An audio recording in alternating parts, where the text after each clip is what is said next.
Hi there, in this video we're going to talk about how to solve a multi-step equation. So what does that mean?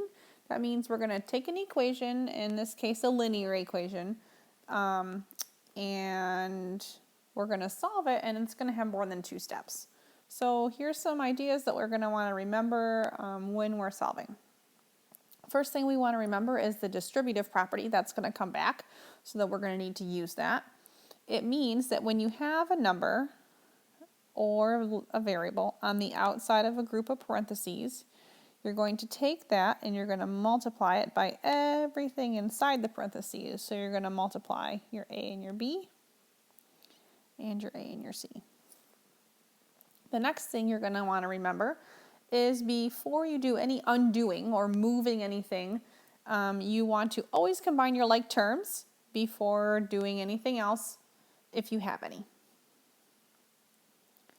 You want to make sure that you keep your equation balanced. So remember, whatever you do to one side, you always have to do to the other, which is why we like to draw that line right where the equals is, to help keep that in the back of your mind. And last but not least, remember adding and subtracting undo each other, and multiplying and dividing undo each other. Okay, so let's get down to business. So solve each equation below for the variable. First thing I'm going to do, I'm going to use purple here. I'm going to write a line down my equal so that I remember whatever I do to one side, I have to do to the other. So I look at my left side, it looks a little bit more complicated. So first thing, I don't see any parentheses, so I don't have to do any distributing. I do happen to notice though that here I have some p's and here I have some more p's. So those are going to be like terms. I want to combine those together first. Let's just check everything else though. And here I have a -3. So I don't have any other like terms on my left side of my equation. And when we combine like terms, we want to combine them only on the side of the equation that they're on. So I have a p and a 2p added together makes 3p. Okay, now I have to move this -3 and I have to move this 3 to the other side in order to get p on a side by itself. So if you remember, we are using order of operations backwards. First, we're going to move anything that's added or subtracted to my variable. So in that case, that would be the -3. So I'm subtracting 3 from both sides. So I'm going to add 3 because adding 3 undoes subtracting. That cancels out or equals 0. So I'm left with 3p is equal to 9. Now I have to get rid of this 3. This 3 says 3 times p. So how do you undo times or undo multiplication? You divide. So I'm going to divide both sides by 3. Those cancel out. And I'm left with p is equal to 3, which is my final answer. Now you can always go back and check. You can take that 3 and you can plug it right in to the p's here to check to make sure that your answer is correct. Let's work on the next one. Okay, first thing I notice is I have a parentheses in here, but I'm going to draw on my line first.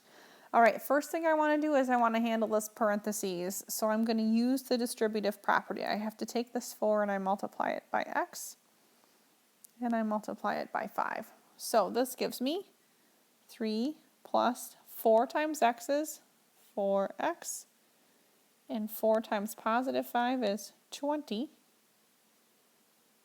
Okay, next thing I want to do is look, do I have any like terms and can I combine them?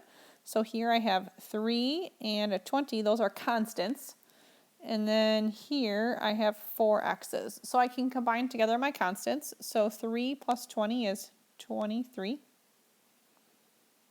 Plus 4x is equal to 31. Okay, now I'm going to use the order of operations in order to get x on a side by itself. I have to move my 23 and I have to move my 4. So which one am I going to do first? Order of operations backwards says I have to move anything that I'm adding or subtracting to the variable first, which in that case is 23. So I'm going to subtract 23 from both sides. Now you might say, why am I doing subtracting? Because this number right here is a positive 23. Remember, we're making that equal 0. We want it to go away. So because it's a positive 23, it doesn't have to do with the fact that this is adding. It has to do with the fact that this is a positive 23, which is why we're subtracting 23. So I'm going to cross that out. This gives me 4x is equal to 8. Now I have to get rid of this 4 so I can get x on a side by itself. So this says 4 times x is equal to 8. How do we undo times or undo multiplication? We divide. So I'm going to divide both sides by 4. And I get x is equal to 2. Again, you can go back and check this by plugging in the answer 2 right here and using order of operations to verify your answer is correct. Okay, here's the hardest one of them all. So, first thing I'm going to do, I'm going to draw my line down the middle of my equals so that I remember whatever I do to one side, I have to do to the other. I see some parentheses here, so the first thing I'm going to do is make sure I'm distributing. Now, you want to be careful when you're distributing here because this number is a negative 5. So when you're distributing, anything that you're not distributing, you just bring down. So this negative 3 and, and this 12y stay the same. Now I'm going to do my distributing. So negative 5 times 2y is negative 10y. And negative 5 times negative 7, I'm doing this, negative 5 times negative 7 is positive, because a negative times a negative is a positive, positive 35. Okay, next, I have to see, do I have any like terms? Yeah, I have y's here and I have y's here. These are just constants, but I can combine together my y's. So I have 12y minus 10y gives me 2y plus 35.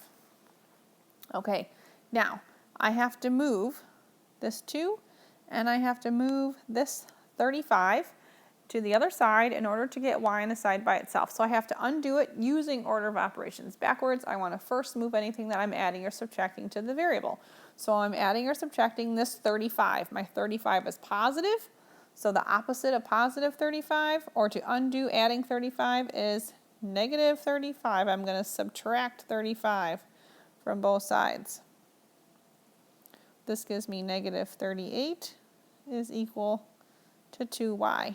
Now, I have to undo this 2. When I'm undoing the 2, remember this says 2 times y.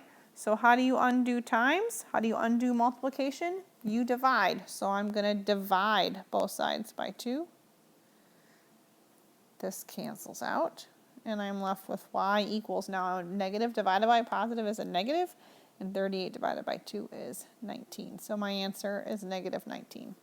And that's okay if you have to use a calculator. And you can, again, go back and check. You would plug in negative 19. You would plug it in for each place that you had a y. So you would plug it in right here and plug it in right here, and then do order of operations in the correct order, the PEMDAS way, to verify that your answer is correct. Let me know if you have any questions. Good luck.